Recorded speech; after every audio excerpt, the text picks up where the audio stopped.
What is going on, guys? Mr. Haunter here, and welcome back to the channel where today we will be discussing the Morris Costumes 2026 animatronic lineup. Now, I am a little bit late to the party on this. These did come out, I believe, like mid-January, like the 12th, like around the middle of the month.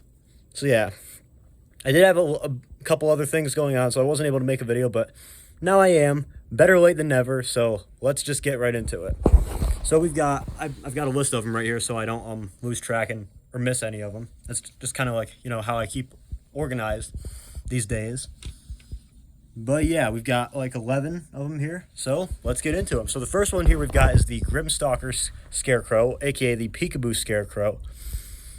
And yeah, I've said before on this channel how I love my harvest props. I've got a couple of them right here, like Gordo, right behind me. And yeah, I've also got Sitting Scarecrow in the basement. Yeah, he's a pretty cool one. I like him. I like his animation. We didn't really get like that good of a glimpse of his audio because he was like turned down so low and like all the other animatronics were turned up so high. Yeah, we could kind of hear him, but not great. But yeah, still, I love the Peekaboo Scarecrow, and I think he's a very cool addition to the collection this year.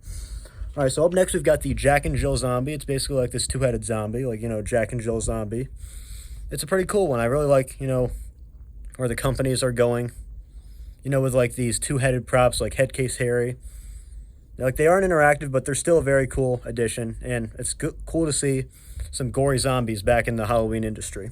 They're not super gory, but still, I like to see zombies. We haven't seen many zombies in the past couple of years. All right, so up next we've got pretty much what I believe is the fan favorite of the year, according to like the Haunter community so far. This is Dr. Fangor. He's basically like this like giant spider monster, like mutant spider creature, who's like holding a head. And when his pictures first got leaked, we thought that like this head that he was holding didn't have much volume at all.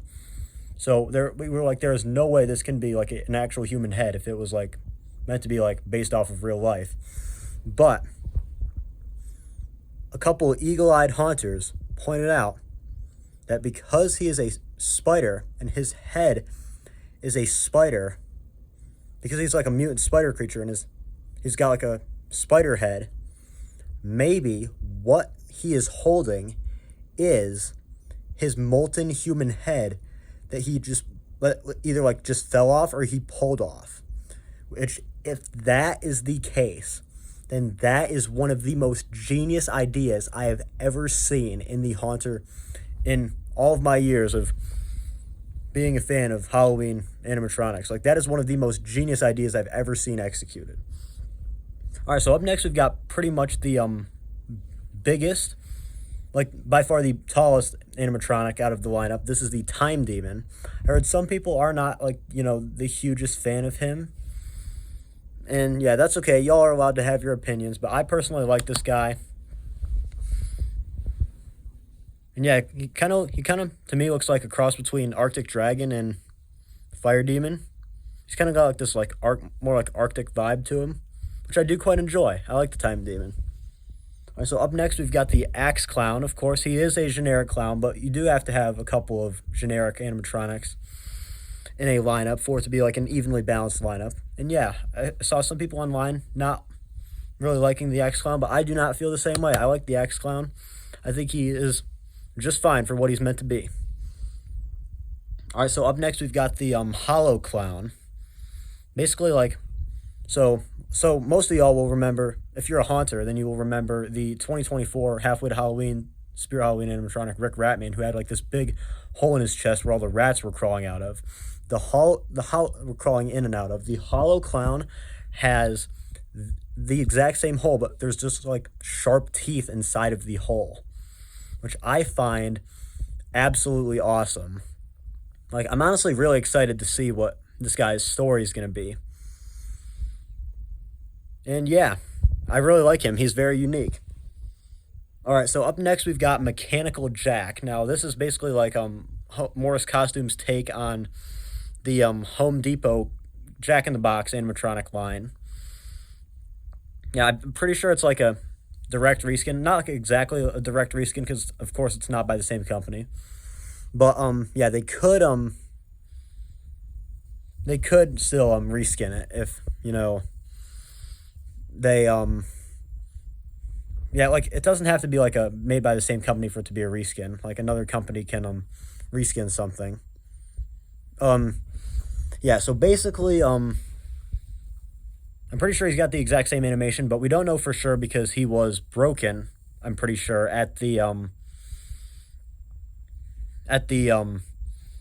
Halloween and Party Expo. Like he wasn't moving from side to side like we believe he's supposed to be doing. But yeah, we're not sure if he's actually supposed to be doing that, but only time will tell. I'm a very big fan of Mechanical Jack.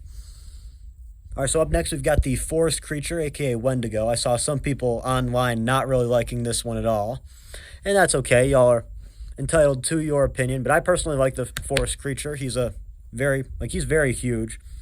Like he's got like this head that tilts on like an axis, and he's got like a light up lantern that he holds.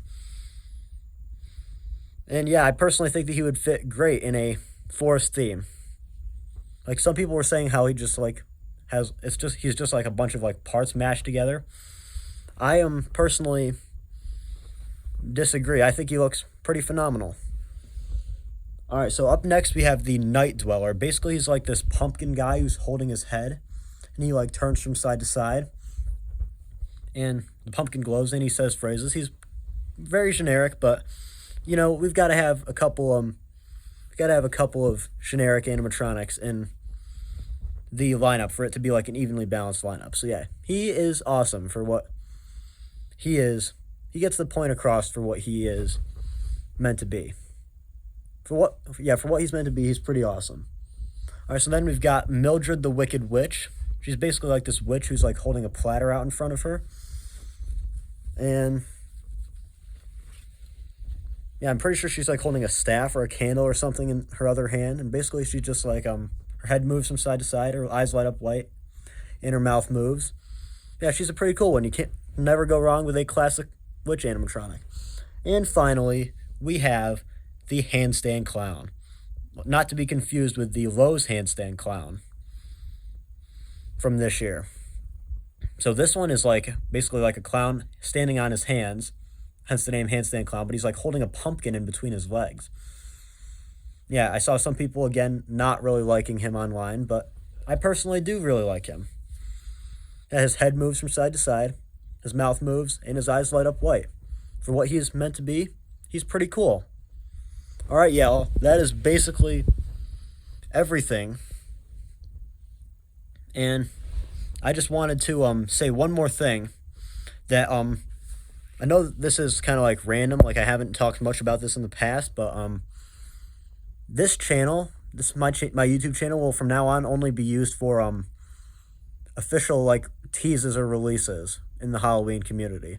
Like I'm not going to be uploading leak videos anymore. Those will just be reserved for my voice memos page on my voice memos app on my phone. But yeah, y'all, that's basically everything.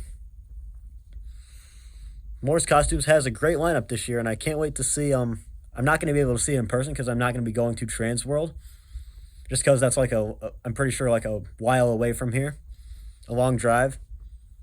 But yeah, y'all, that's going to do it. Peace out.